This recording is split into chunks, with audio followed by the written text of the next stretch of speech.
TikTok, time to rock. Good evening, good morning, good afternoon to everyone who's watching from all over the world. I'm your friendly neighborhood philosopher, David Wood, and with me now is Dr.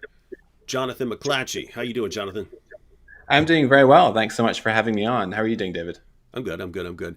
Um, Now, you have sort of an interesting background. Why don't you share a little bit about? I know you have a doctor in front of your name, so why don't you go ahead and share a little bit about that? Sure. So, just to give a rundown of my educational background, I did my bachelor's degree at University of Strathclyde in forensic biology, which is the application of scientific evidence to crime scene investigation. So, did that for 4 years, and then I fell in love with the world of molecular biology and was really struck in particular by the engineering prowess and designoid characteristics of living organisms. Was often rather baffled at how anyone could go through a 4 year university program in the natural sciences and come out an atheist at the other end, because the evidence seemed to me to be so compelling for the truth of theism. So I subsequently, following my bachelor's degree, did a master's degree in evolutionary biology to try to gain a better understanding of the evolutionary perspective. And then I interned for a year at the Discovery Institute in Seattle, Washington, helping Stephen Meyer with his book, Darwin's Doubt. And then I did a subsequent master's degree in medical and molecular bioscience, and then which was at Newcastle University. And then finally, I did a PhD studying the evolution of the eukaryotic cell cycle, the cell division cycle, which was also a university. I'm a professor of biology at a Christian school called Sattler College in Boston, Massachusetts. So I teach various biology-related courses, including freshman biology, genetics and genomics, microbiology. I teach bioethics. So that's just a little bit of my educational background. I'm also currently pursuing a master's degree at Southern Evangelical Seminary, which is in biblical studies as well. So Two quick follow-up questions based on some stuff you just said. Now, you said you're baffled by how someone can go through, an education in the sciences and come out an atheist, but you have a doctorate in evolutionary biology. So doesn't that explain how we got to where we are? Like, how can you be thinking that there's no good atheistic explanation for this stuff when you've literally got a doctorate in the explanation? yeah, so obviously I don't find the explanation particularly satisfying. I think that there are certain features of biological systems which are best explained by an intelligent cause rather than an unguided stochastic process, such as chance and physical necessity. In terms of evolution, there are a number of real scientific challenges, I think, to the naturalistic scenario of life's origins and evolution on Earth.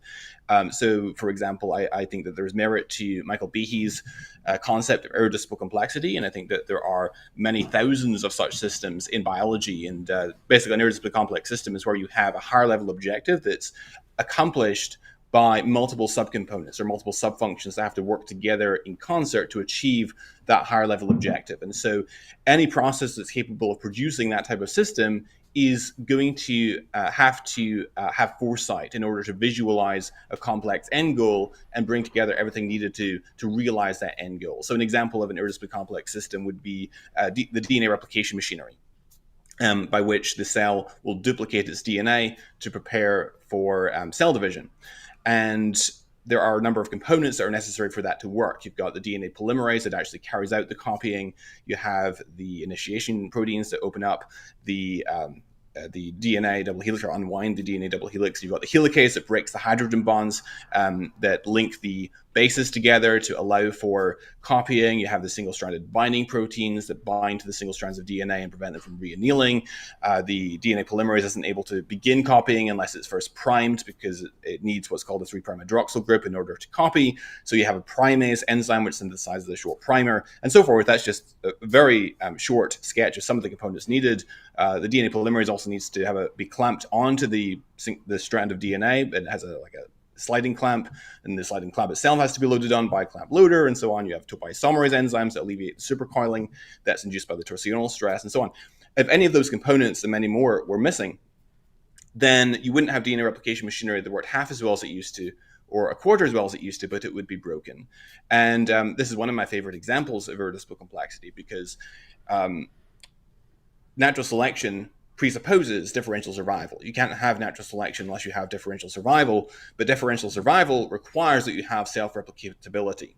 And so you can't really invoke natural selection to explain the origins or the emergence of self-replicability without assuming the existence of the very thing you're trying to explain. So that's just one small challenge to evolution. There's a lot more that one could say on that.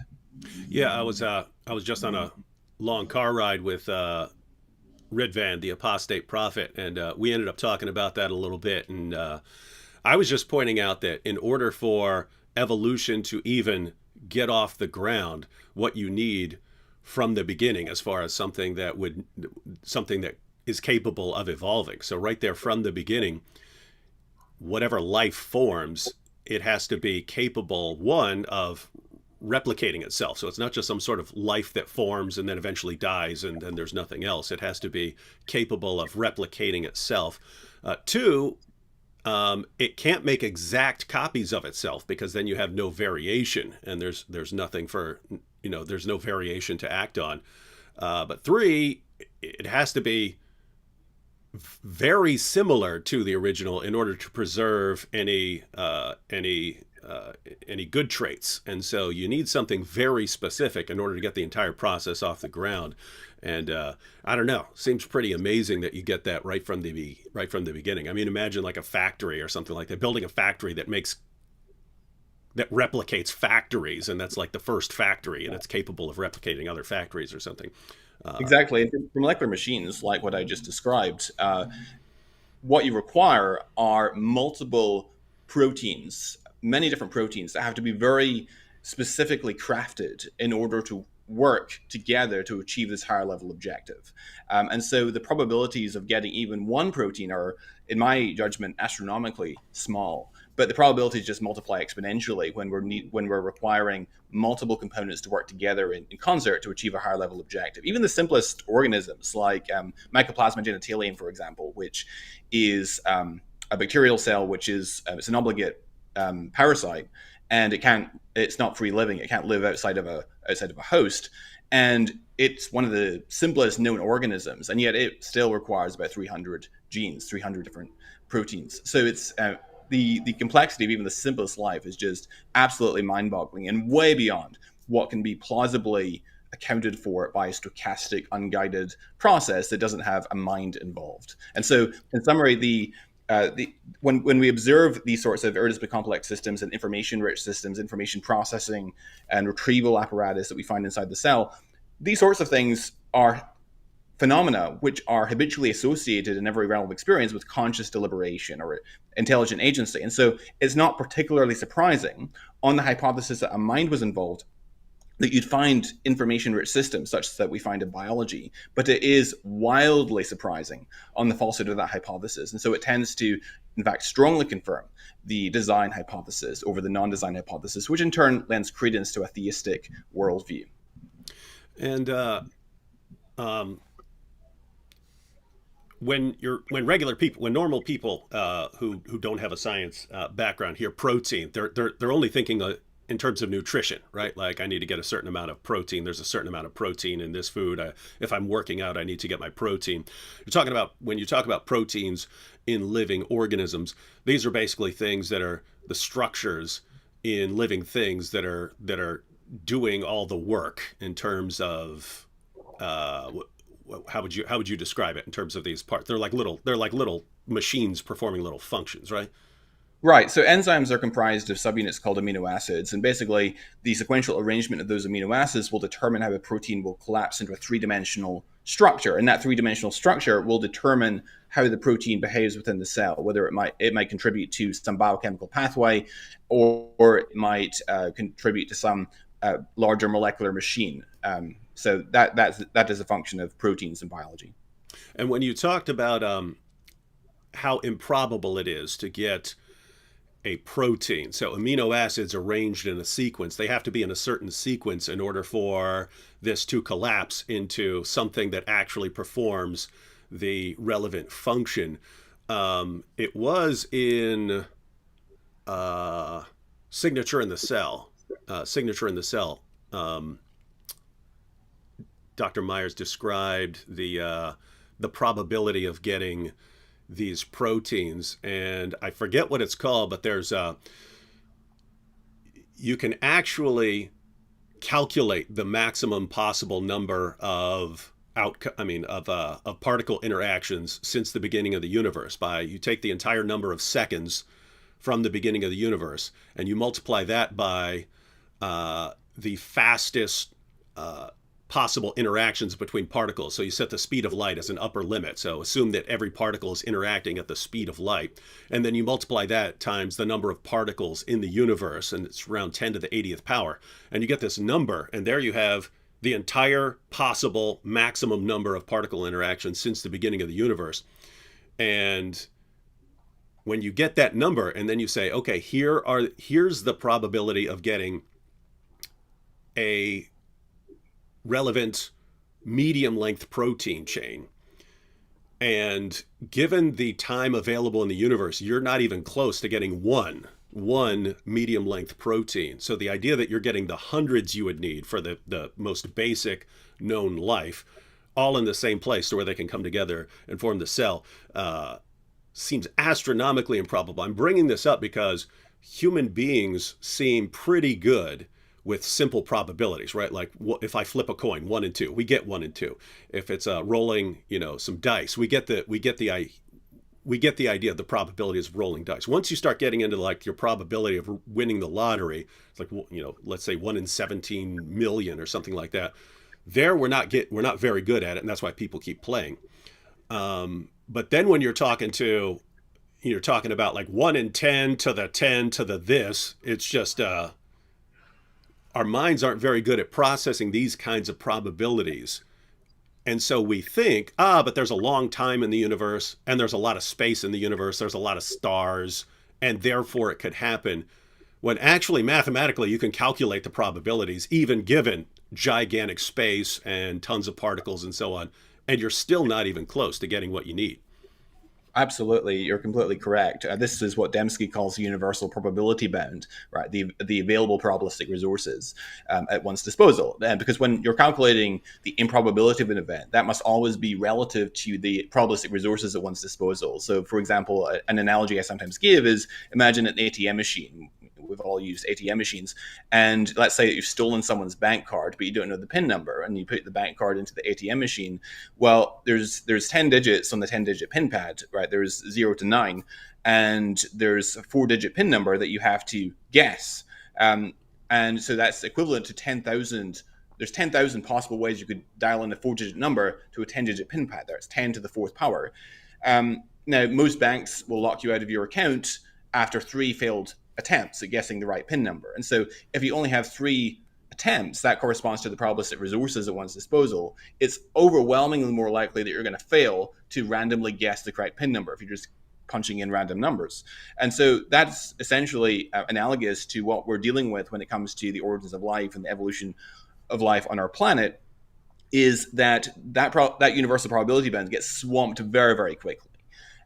The chances of the self-replicatability of an RNA molecule emerging in the primitive environment of the early Earth is, in my judgment, astronomically small. The getting these very specifically crafted proteins to have to work together in concert to achieve these higher level objectives, or getting an adult organism capable of reproduction from a zygote, a fertilized egg, is just way beyond what you can accomplish by chance and physical necessity. And the fossil record allows you sometimes to put a limit on how much time you have in terms of getting the A to B transitions that transpired in the history of life.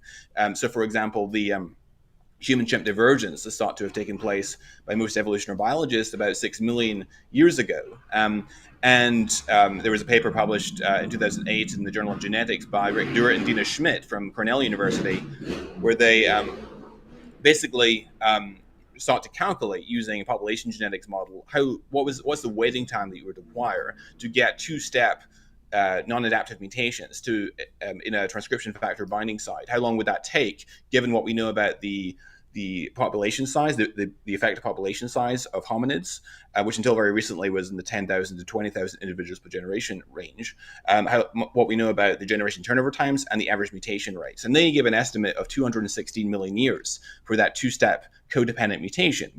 But guess what? You've only got 6 million years, according to the fossil record, for the entire transition. So that's known as the waiting time problem in evolutionary biology, which is also, I think, a formidable challenge. It's a numbers problem. And so I think that's also relevant to the universal probability bound. One more follow up question on that, because we do want to get to we want to.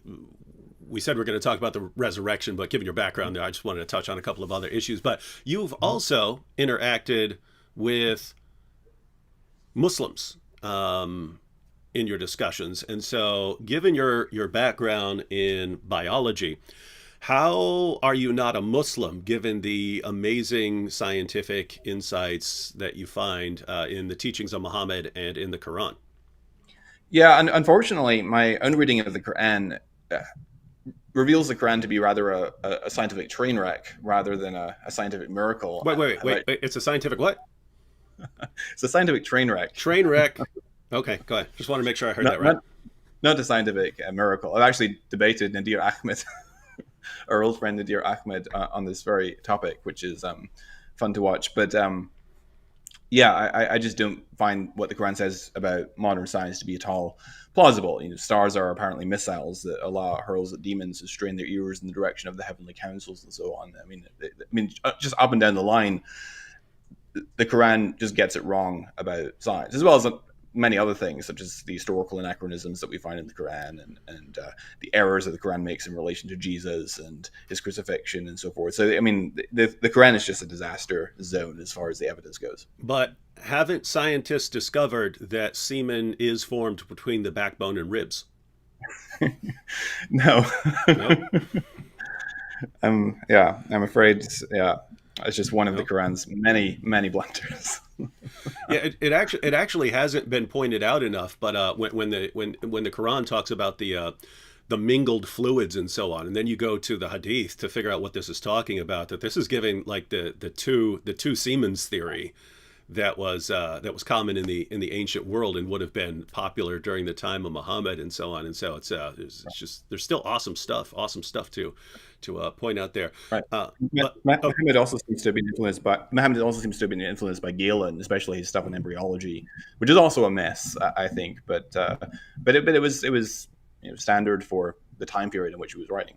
Yeah, it looks like.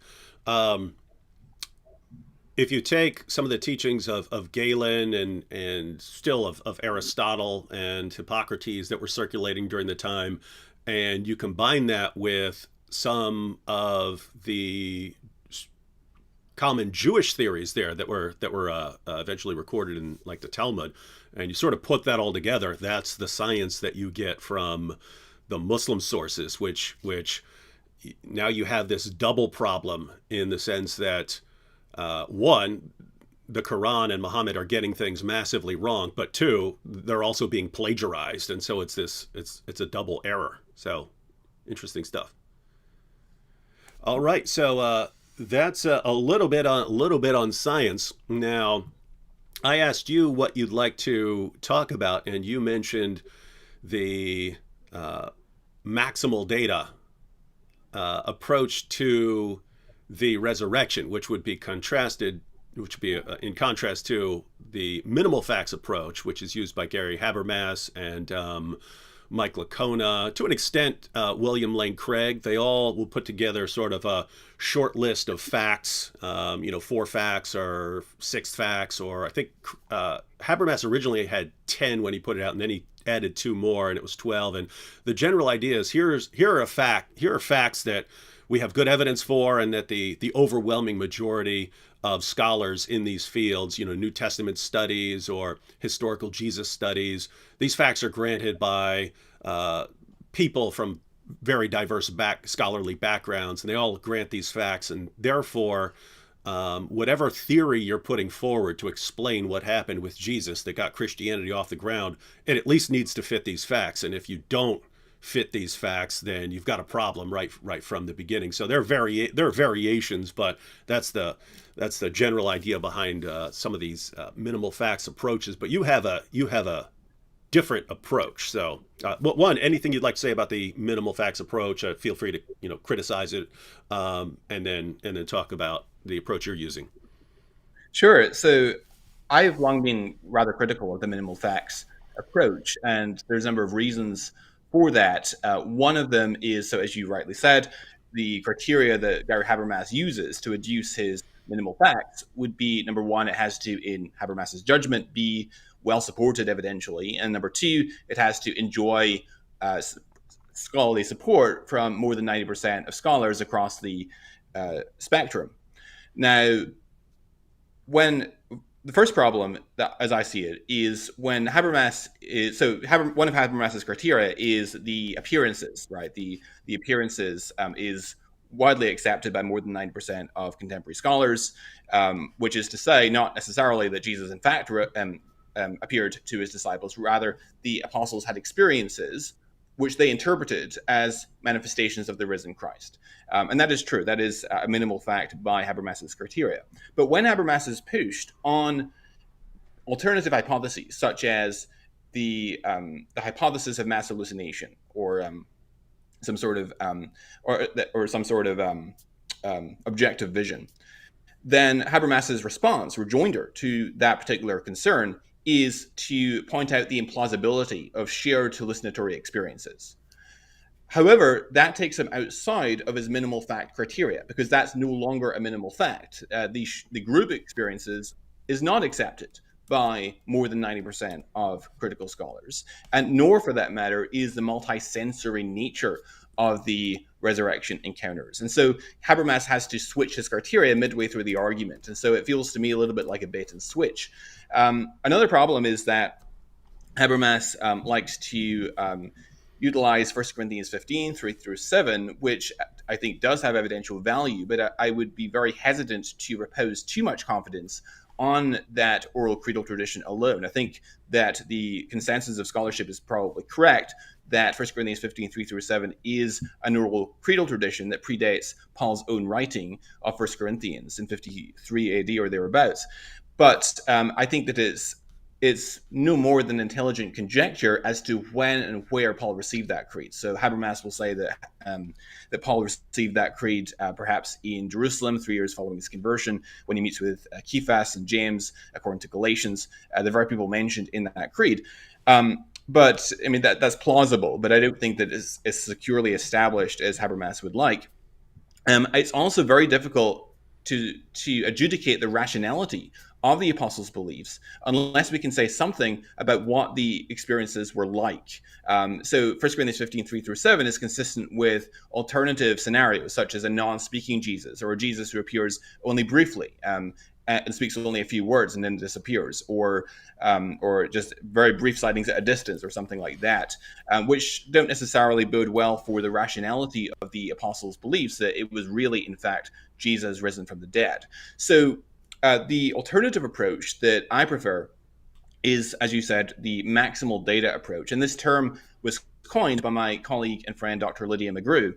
And basically, the maximal data approach asserts up front and argues for the hypothesis that the Gospels and Acts are substantially, even strongly reliable, being written by individuals who are well informed, close up to the facts, and habitually scrupulous.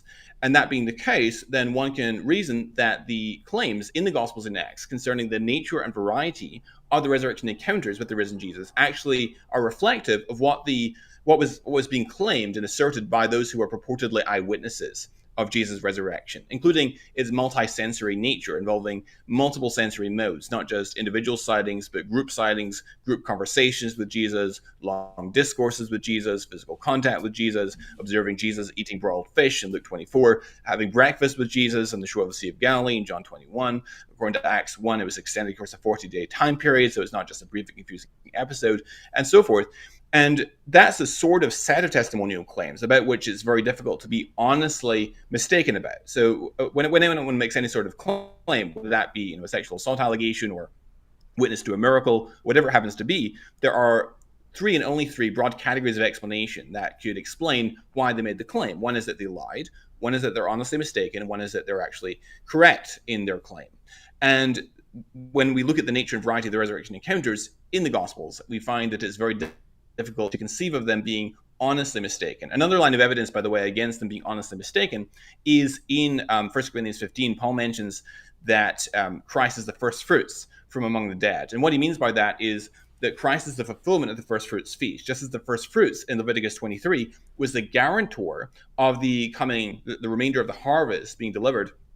So likewise, Christ is the first to be raised to glory and immortality ahead of the general resurrection at the end of the world. And according to Leviticus 23, the day on which the first fruits feast is to be commemorated is the day following the first Sabbath following the Passover, which would make it the Sunday. And so it's quite striking then that Jesus, in fact, does rise from the dead on the day that coincides with the Feast of First Fruits. That points to design rather than just being happy coincidence, either design on the part of the Gospels, according to all four of which Jesus rose on the Lord's Day, the first day of the week, the Sunday, or it arises by design on the part of God himself. And so, again, pointing away from the hypothesis of being honest and mistaken. And then we've now redistributed the probabilities between two remaining contending hypotheses, namely Jesus in fact rose from the dead, or alternatively, that they lied about it.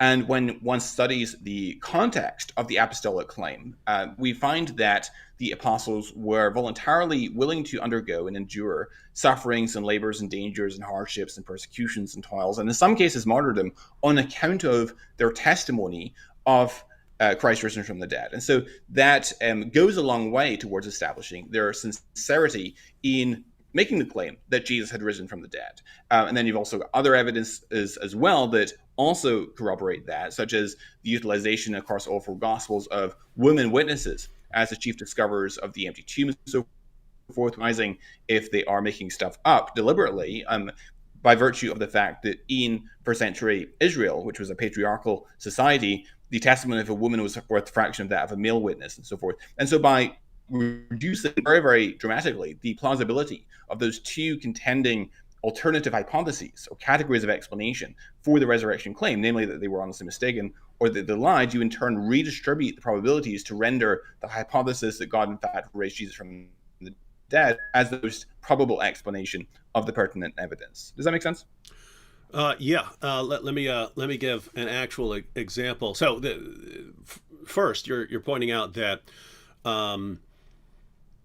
if someone is making a claim about something that happened, it's possible that the person is lying. It's possible that the person is mistaken, not deliberately lying, but is just mistaken, believes it, but is wrong. And then there's the idea that the person is telling the truth. But there's actually a quick example here from over in the chat. So forgiveness with Allah is trying to argue that is over in the chat trying to argue that Rebecca was 3, so his God and his prophet affirmed the inspiration, preservation, and authority of the Torah, including the book of Genesis, and yet forgiveness with Allah is trying to convince everyone that it's okay to marry and have sex with a 3-year-old girl, as an indirect way of defending Muhammad's relationship with a 9-year-old girl.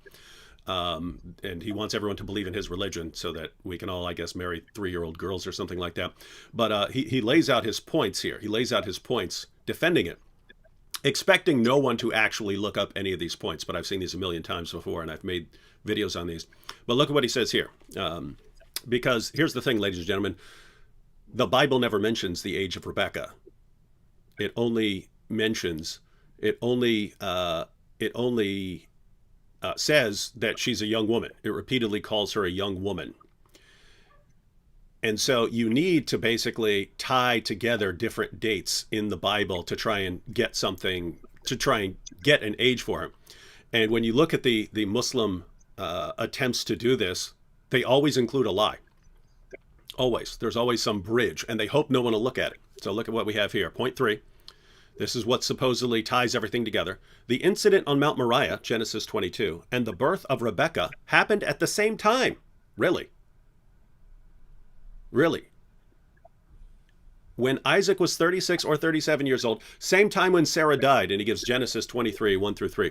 Now, matter of fact, just to be quick, because this does actually illustrate your point, let's read Genesis 23, 1 through 3. So look, ladies and gentlemen, we're looking for a defense of the claim that the birth of Rebekah happened at the same time as the incident on Mount Moriah. You need that in order to get the dates here. Here's the source. Sarah lived 127 years. These were the years of the life of Sarah. And Sarah died at Kiriath Arba, that is Hebron, in the land of Canaan. And Abraham went to mourn for Sarah and to weep for her. And Abraham rose up from before his dead, and said to the Hittites. And then it goes on into verse 4. So, ladies and gentlemen, three possibilities here, as Jonathan was pointing out. So, one, forgiveness with Allah is lying to us. Two, he's trying to tell the truth, but he's just getting it wrong. Or three, he's correct and he's not. So we can throw out the third option because he's not correct. So what are the options here? He's either lying or he's trying to tell the truth, but he's doing a bad job of it and he's getting things wrong anyway. He's honestly mistaken. I'm actually going with honestly mistaken because all he's doing is cutting and pasting an article from some horrible Muslim website. So what's actually going on here is eventually someone had to lie, right? But at some point someone had to lie. But then everyone copies the same lie and they pass on the lie, even though they think, oh, this is a great website. I don't need to examine anything on this website because anything on this website's good as gold. So I'll just cut and paste it and share it. And who cares if I'm wrong? And so the person's goal is not to deceive, even though you could criticize them for trying to promote pedophilia in the middle of a live stream. But look at what's going on here. So here you don't have to think that forgiveness with Allah is deliberately being deceptive, but he's getting things wrong. And you know that he's getting things wrong because you do a quick investigation. And then the options are either he's lying or he's honestly mistaken. So just wanted to point that out. And the point here is, ladies and gentlemen, whenever you're dealing with people who are copying stuff, you would definitely want to investigate it. Always look up the sources because, believe it or not, you have some people who are liars and you have people who pass on the lies in order to promote pedophilia. It's so weird to think that there are still people in the world today who, I have to show that it's okay to have sex with little girls. Very, very strange stuff. Now, that was all just one massive illustration of the point that you're kind of starting with, the three options that we need to consider. It seems like the big difference between the minimal facts approach and the maximal data approach would be that the minimal facts guys are trying to avoid reliance. They're trying to skip the step of defending the reliability of the Gospels and Acts. And it's sort of like your method entails a two-step system where first I defend these sources to show that these sources are accurate, and then what can we conclude based on those sources? Whereas they're trying to skip that step and say, okay, if we skip the reliability of those sources, except for specific instances where we defend a specific claim, we can just skip that and say, okay, here's what scholars agree to and what we have good evidence for, and let's build a case on that. Is that about right? Yeah, unfortunately, though, I think for the minimal facts case, you cannot really build a robust case unless you can have the group appearances and preferably the multisensory character of the resurrection encounters. But that's not a minimal fact by those criteria. So I think that when the audience realizes just how little is actually granted by the consensus of scholarship, I think the argument becomes a lot weaker, at least it certainly rhetorically, as well as yeah. So on that point, so for everyone for whom this is like new stuff, I'm talking about general case for the resurrection type stuff. Scholars almost across the board, so atheist scholars, liberal Christian scholars, agnostic scholars, Jewish scholars, almost everyone will grant at the scholarly level. Almost everyone grants that some of the disciples had some sort of experiences that they interpreted as appearances of the risen Jesus.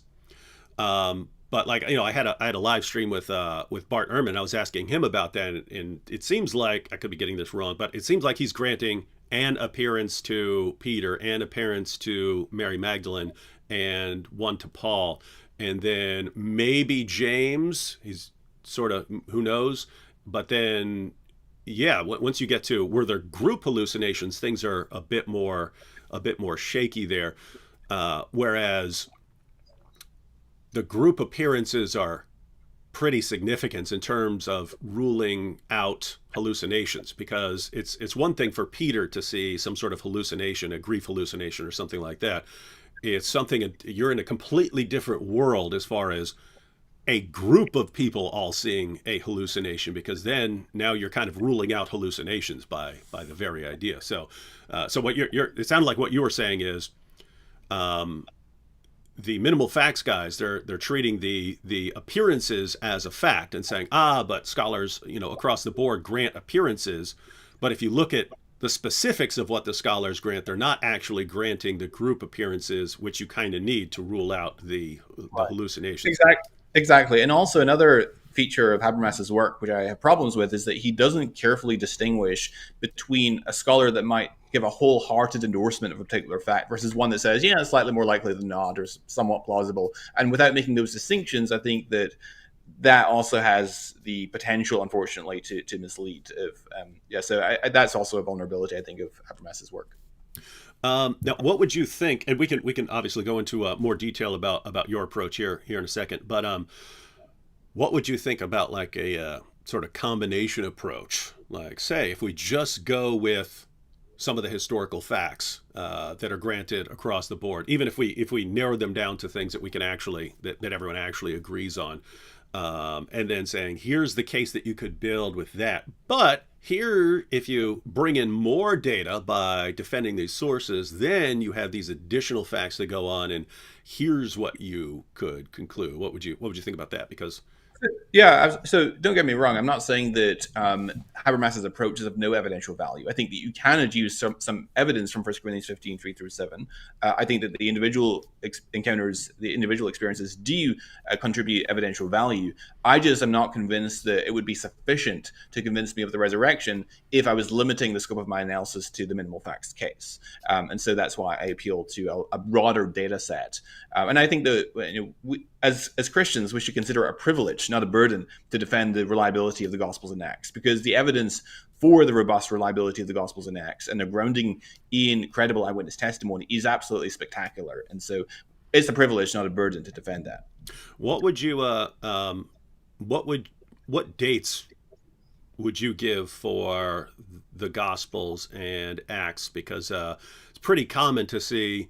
Well, it's pretty common to see this. In Mark, you have Jesus predicting the fall of Jerusalem. That's around 70. Mark's the beginning, and so around 70 for Mark, and then everything after that at some point after that. So after that for Luke, because Luke draws on Mark, and then Acts is part two of Luke Acts, so Acts after that. So what dates would you put on the Gospels and Acts?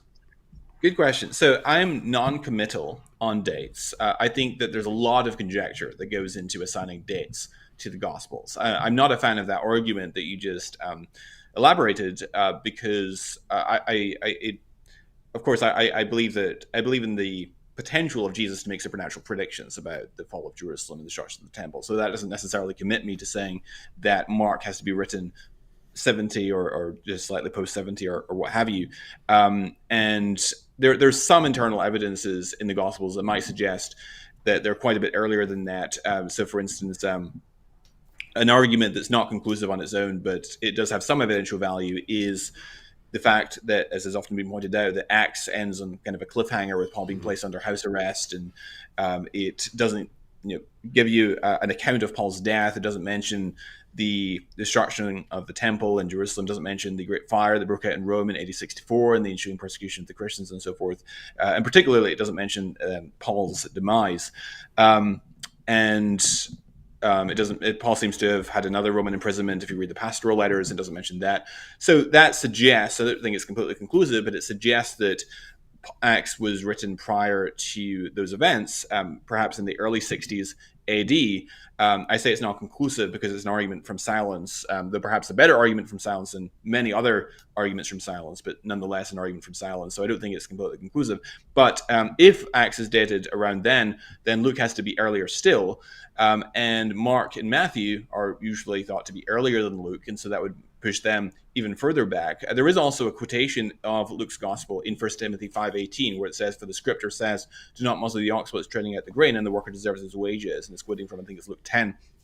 I think it's verse 7, where it's quoting Jesus from the Gospel of Luke, and it refers to it as scripture. And I actually think that the pastoral letters are genuinely Pauline. I have a very detailed essay on my website where I defend the Pauline authorship of the pastoral letters. That being the case, then Luke has to predate if he is really referring to Luke as opposed to some earlier source that Luke is drawing on, which I think is quite plausible. Then Luke has to predate the writing of the pastoral letters, which would place Luke fairly early, perhaps even as early as the 50s, and then Matthew, Mark would be earlier still. So, as I said, I'm non-committal on dates, but I think that they certainly have to be written. They have to be written early enough in order to be anchored in substantially reliable and credible eyewitness testimony, because that's what the evidence really points to. All right, so everyone, when you're seeing dates for the Gospels and Acts, everyone, it's important to keep the methodologies in mind as far as the bare overarching methodology. One approach, if you're not granting Jesus the ability to predict the future. So if you have especially a naturalistic framework in mind, then you'd say, okay, in the Gospel of Mark, Jesus predicts the fall of Jerusalem. That didn't happen until 70, so that must have been around the time when it was written, or after that. And then the other Gospels use Mark as a source, and so they must be later. Notice there are assumptions built into that methodology, and they're not completely correct. Even if you wanted to say Jesus can't predict the future, you wouldn't actually have to have supernatural knowledge. Jesus could just look at the way things are going and say, wait a minute, you guys keep rebelling against the Romans. The Romans are going to come and crush you, and they're going to rip all your stuff down, because that's what the Romans do. So you wouldn't even have to have supernatural knowledge. So that's not a terribly great assumption to build all your dating on. But look, if you didn't have that assumption, and you just looked at when does it look like these things were written? Well, what Jonathan was pointing out, the book of Acts looks like it's written in the early 60s. And the reason Jonathan gave is that's sort of where it ends. It sort of fizzles out.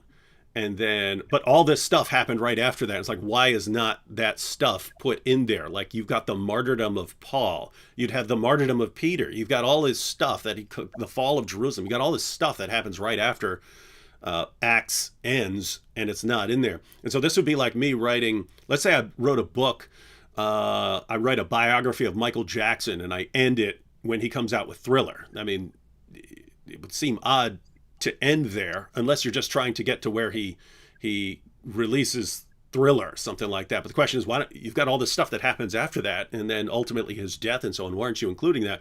But notice you could have some sort of explanation for ending at Thriller, like maybe you just want to build up to that great moment or something like that.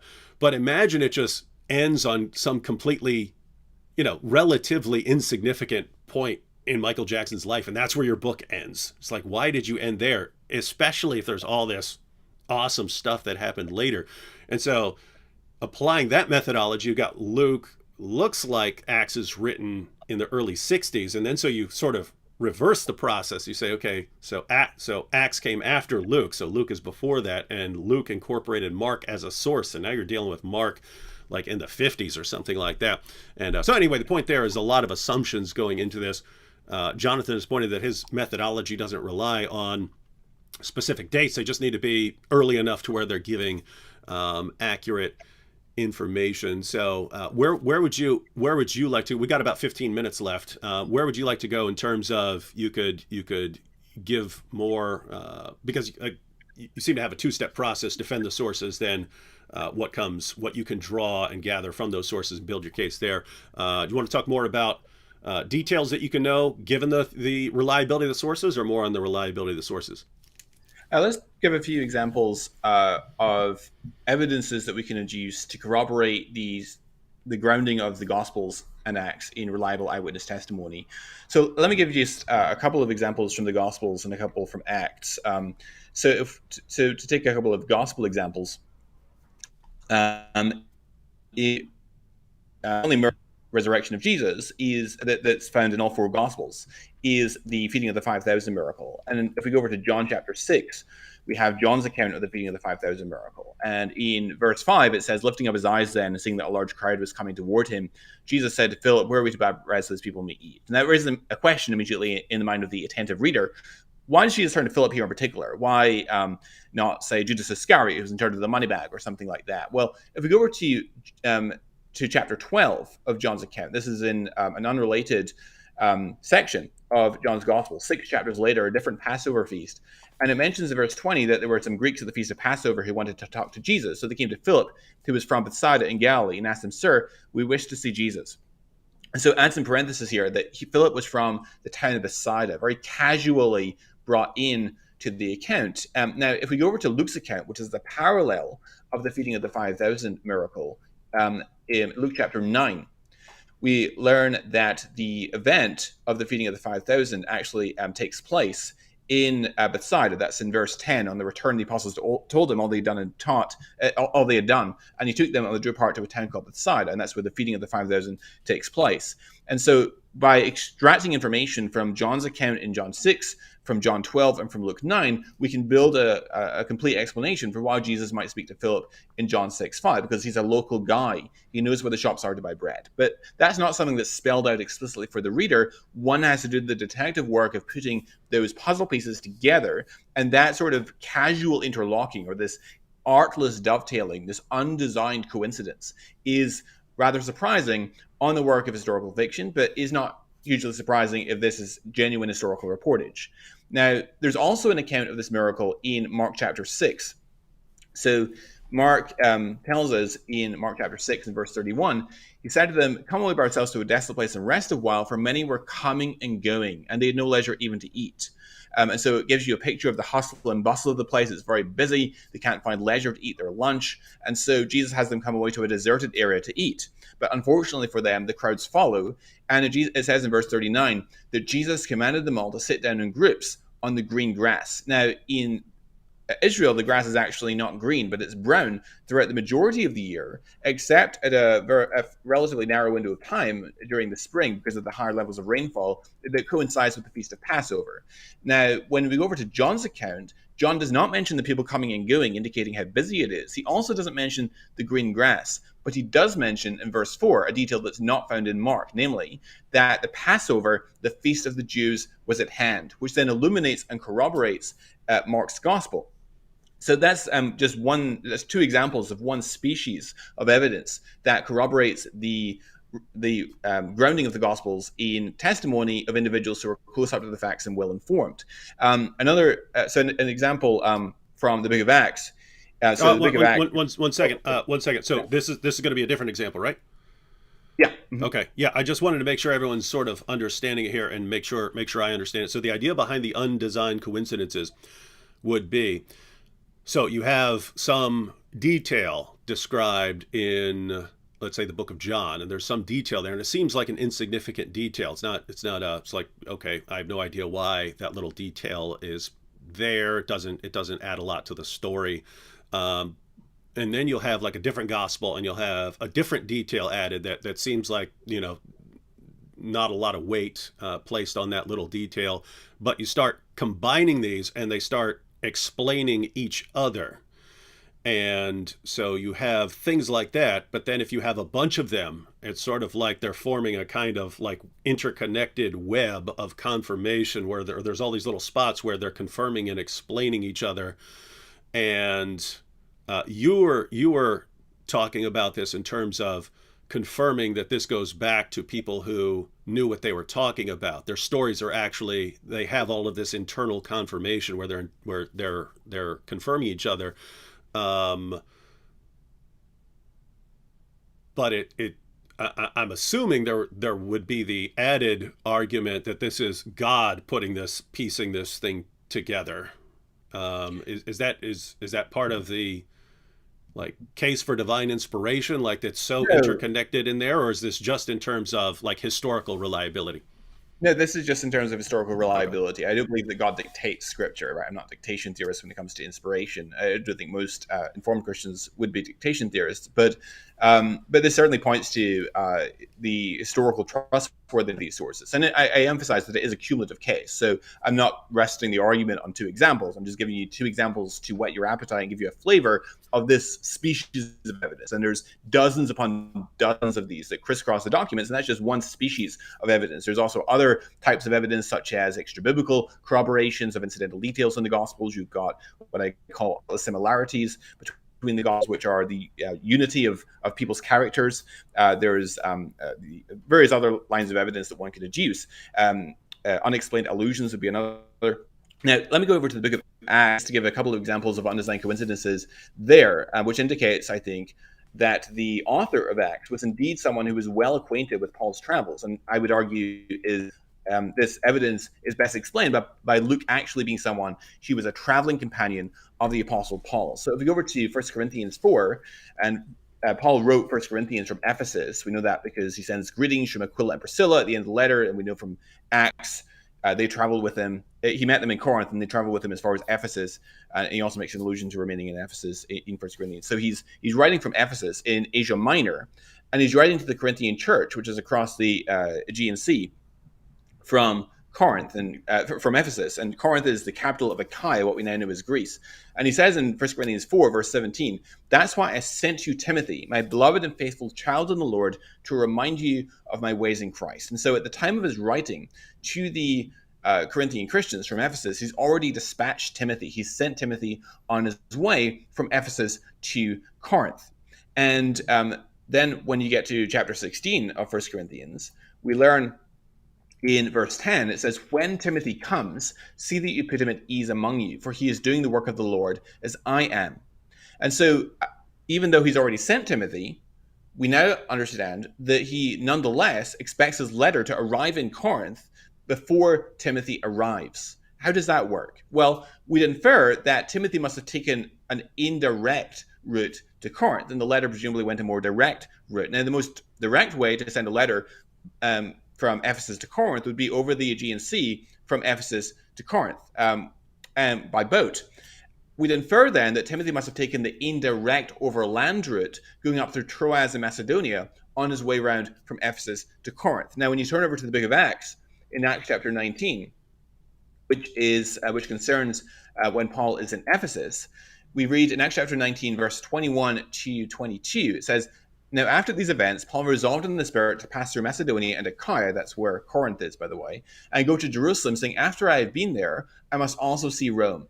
And having sent into Macedonia 2 of his helpers, Timothy and Erastus, he himself stayed in Asia for a while." So Paul remains behind in Ephesus, and he sends Timothy up through Macedonia, exactly as you would expect, given those clues in 1 Corinthians. But it doesn't even mention that Corinth is the destination of Timothy, but it fits in an artless and casual and undesigned way. Notice also that Timothy's traveling companion on this expedition is Erastus. Now, Erastus, we learn from Romans 16, was actually the city treasurer of Corinth. 2 Timothy 4 also mentions Erastus remaining at Corinth. And so Corinth is Erastus' hometown. So it's quite fitting then that Timothy should be traveling with Erastus. Erastus, actually, we have archaeological evidence for, because there was a pavement slab recovered from the ruins of ancient Corinth that mentions that Erastus laid down this pavement at his own expense, right? He paid the expense of this pavement. And so this is an incredible example. And just there's actually just taking Romans, 1 Corinthians, 2 Corinthians, and Galatians, never mind the other letters in the New Testament, I can already adduce more than 40 examples of that sort of undesigned coincidence between the book of Acts and the letters of Paul. So I think that undesigned coincidences is a very powerful way to argue internally for the robust reliability of the Gospels and Acts. So I just know from experience there are lots of different levels of background in this information with people in the. Some people will be familiar with the approach. For some people, this will be completely new information. So, the general idea here is, if let's say me and some people I know, we're all describing the events of the past 20 years, but we're focusing on different things, and I might be focusing on this, and they might be focusing on that. But we let's say we generally know each other, and some of those things overlapped. Some of our encounters overlapped with each other, and then years later we all write accounts of what happened. you could actually compare our accounts and find all these things where things are matching up, where I'm explaining something in more detail that this other person only mentioned, and these undesigned coincidences where I just mention some seemingly insignificant detail and someone else does, but then they sort of tie into each other and help explain what the other person is saying, and so on. So if you have this situation, you have, let's say, my story and some other person's story and some other person's story, and you can tie them together. The more of these things you have, the more it looks like we're actual people who are talking about events that we witnessed or that we have very good evidence of. Whereas the alternative is, if it's me making up a bunch of stuff and another guy making up a bunch of stuff and another guy making up a bunch of stuff, it seems extraordinarily, insanely unlikely that they're going to be in the situation of constantly confirming each other when you start comparing them. Is that about that the general idea? Exactly. That was an excellent summary. Mm-hmm. All right. So, and you mentioned that. So you mentioned a couple of examples, but you're saying there are lots of these. Mm-hmm. Exactly. Yeah. Mm-hmm. Now, I mentioned in the description, I have a couple links here. Where would people find more information on that? So you have your website here, jonathanmcclatchie.com. Is that a good place to go? Yeah, jonathanmcclatchie.com is my own blog. I also recommend a couple of good YouTube channels which cover this in some detail. So my own, of course, Dr. Jonathan McLatchie. I touched on this in some of my interviews and talks and debates I've done. Also, I recommend Lydia McGrew's YouTube channel. And I also recommend Testify, which is Eric Manning's YouTube channel, which is also an excellent place to go on all things New Testament reliability. And then in terms of literature, I recommend Lydia McGrew's book, Hidden in Plain View: Undesigned Coincidences in the Gospels and Acts. I also recommend her other two books, which are The Mirror of the Mask, Liberating the Gospels from Literary Devices, as well as her third book, which is The Eye of the Beholder, The Gospel of John's Historical Reportage. William Paley is also a good place to go, especially for examples in the book of Acts. He wrote an excellent work called Hore Paulini, which means, translated from the Latin title, it means the times of Paul. And of course, William Paley's book, A View of the Evidence of Christianity, is also excellent. So there's a few good resources for y'all to check out. Now, your article here, I have a link to your article on Dr. McClatchie's case for the resurrection. So what will people find there? Like So that's what level is that on? Like level 10 being scholarly and level 1 being like total beginner. What level would you put that at? perhaps 7. So it's basically it's the evidential value of Luke Acts to the case for the resurrection. So it shows how you can limit the scope of your analysis just to Luke and Acts, and how far you can go in making the case for the resurrection. And I argue that you can actually go quite far in developing that case. And one more thing that I definitely wanted to get to before we sign off here. You have a ministry. I have the link here in the description box. Talkaboutdoubts.com. So tell us about that. Yeah, so talkaboutdoubts.com is a ministry that I launched in December of this past year, last year in 2021. It's basically a spin-off of something I'd been doing on my own personal website since 2016, which was mentoring Christians who have doubts concerning the veracity of the Christian faith, of the gospel. And so basically, since 2016, on my personal website, I've had a form that people could fill out, and then I would set up a one-on-one Zoom call to talk with them about their doubts. And it's been a long-standing passion of mine, and I've long been fascinated about why people leave Christianity, and I love to talk to people that wrestle with doubts about their faith. And so more recently, in 2021, I decided to launch this new ministry called talkaboutdoubts.com, where I would bring together and assemble a team of scholars and experts and thinkers who are willing to do private Zoom calls with Christians who are wrestling with intellectual doubts, as well as ex-Christians who want to explore whether there might be a rationally honest way back to faith. And so we have currently over 50 scholars on our team. Some of these scholars will be well known to your audience, I'm sure. We've got people like Dr. Timothy McGrew, who's a professor of philosophy at Western Michigan University. We have people like Dr. Max Baker-Heitch, who's a philosopher at University of Oxford, excellent thinker. We have Dr. Stephen Myers, a Cambridge-trained philosopher of science. We've got we've got Dr. Titus Kennedy from Biola University. He's an biblical archaeologist who specializes especially in the Old Testament, though he's also written a book now on the New Testament archaeology. So we've got archaeologists, New Testament scholars, Hebrew scholars, like we've got C. John Collins, for example. We've got Old Testament scholars, New Testament scholars. We've got philosophers, biochemists. We've got psychologists and therapists and pastors that are able to help out in particular on people's emotional doubts as well. And we also have now just launched a new branch of this ministry, which is a Discord community for people who are former inquirers of talkaboutdoubts.com, which helps us to stay in touch and continue to mentor and disciple Christians who are struggling with doubts. And we also host weekly hangouts on Zoom, which are on Tuesdays at 9 p.m. for people who are 9 p.m. Eastern for people who are former inquirers of talkaboutdoubts.com. And we are planning to launch a series of weekend retreats as well for Christians who are struggling with doubts concerning the veracity of the Christian faith. So that's a little bit about talkaboutdoubts.com. Again, because there's kind of a big problem here that I see over and over and over again when I hear from or when I talk to someone who grew up as a Christian and then eventually left Christianity in college or something. I see this repeating story over and over again. Then I asked my mom about this issue and my mom couldn't answer me. So I realized that Christianity doesn't have answers for this, right? I see that, or I asked my pastor and he couldn't explain this to me. So I realized that this isn't true. And normally I'm thinking, well, if your mom can't answer this, it's possible that it's because there's no explanation for this. But why, in the name of common sense, would you think if your mom can't answer something that there's no answer for? So what you're saying is you guys are you're filling this need by saying, okay, we've got experts in various fields, and so someone would go to the website, someone who's struggling with doubts, and saying, I really saw this.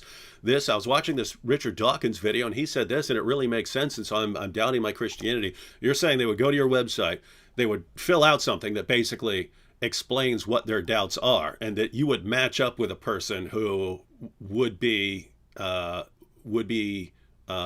informed in that field to talk to the person about the issues that are bothering them.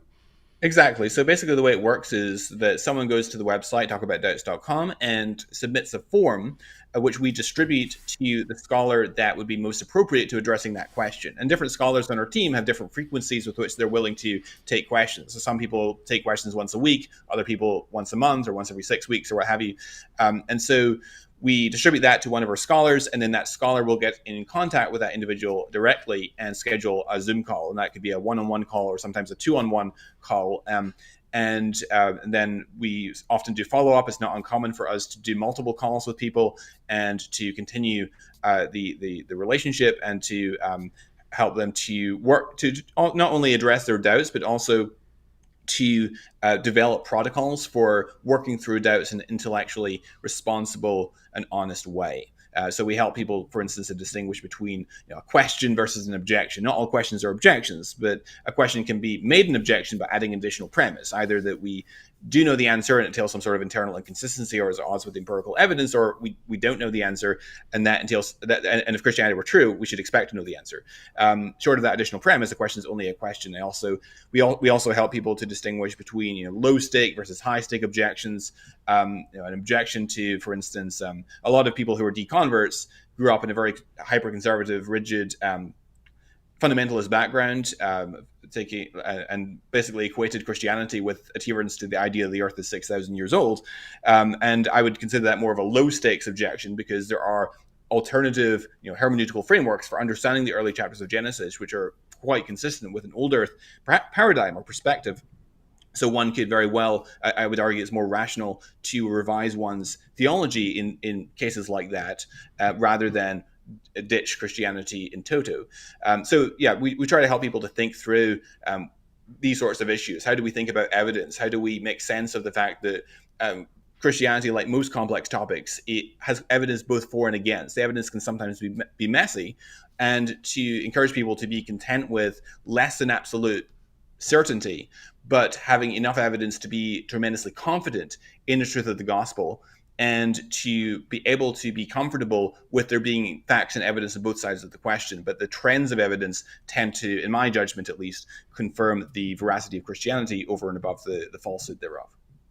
All right. Well, that sounds like a very, very significant and much needed ministry today. In fact, I might want to, for people who don't, some people don't watch long live streams and so on, but remind me if I forget, Jonathan, but I like to make a commercial for that, just a nice little commercial at some point, pointing people to that ministry, just so, well, it's important just not for people who have doubts, but it's important for, parents and friends and so on to know where to go if, someone comes up to them and says, hey, this has really been bothering me. And if you're a parent or, you're a friend of this person and you don't know how to answer, hey, why not give them a link and tell them to fill out the form. Absolutely. We get a lot of requests from parents as well, and parents whose kids have walked away. So even if you yourself are not struggling with doubts, but you know someone who is, feel free to direct them to this resource. Or if you just want to chat with us about how you can be a resource for your kids who walked away from the faith, if you're a parent, then this resource is for you as well. We also talk to pastors who are doubting their faith and people in full-time ministry. We keep people's information completely confidential, so you're also more than welcome to reach out to us with your doubts and concerns and questions as well. All right. Well, thanks to Dr. Jonathan McLatchie for joining us here and talking about some of his background, his work in science and on the resurrection, and a little bit with Islam as well, and his awesome, sounds like an awesome ministry. Again, links to those things are all in the description box. Be sure to check them out, and we'll catch you all next time.